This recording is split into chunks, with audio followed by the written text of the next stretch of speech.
Channel of Vadodara. Vadodara શહેરમાં પાલિકાની દબાણ શાખાની ટીમે પાણીગેટ વિસ્તારથી મંગળ બજાર 4 દરવાજા સુધીના ગેરકાયદેસરના દબાણોનો સફાયો બોલાવ્યો હતો।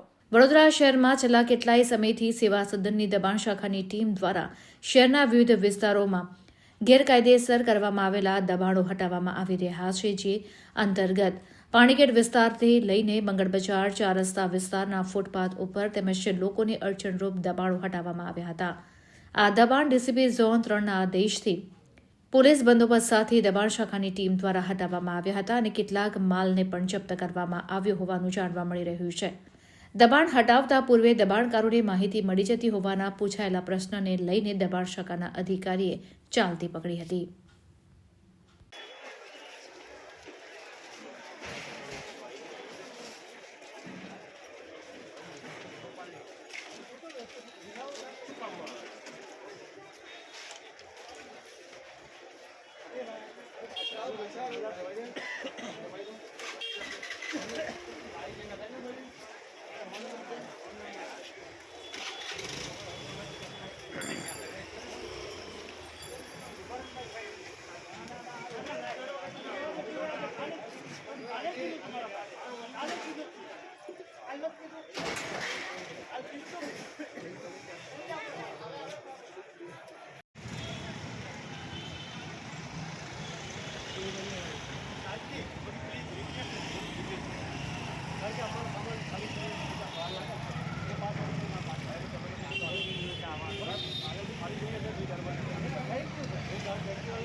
આજ રોજ ડીસીપી ઝોન 3 સાહેબના આદેશ અનુસાર જૂના પાણીગેટ પોલીસ સ્ટેશનથી લઈ અને મંગળ બજાર 4 દરવાજા સુધીની કામગીરી ચાલુ છે। હાલમાં કેવી પ્રકારના દબાણો જે ફૂટપાથને નડતરરૂપ આમ પબ્લિકને જે ફૂટપાથ ઉપર ચાલતા ફૂટપાથ ઉપર નડતરરૂપ જે પણ સામાન હોય એ કબજે કરવામાં આવે।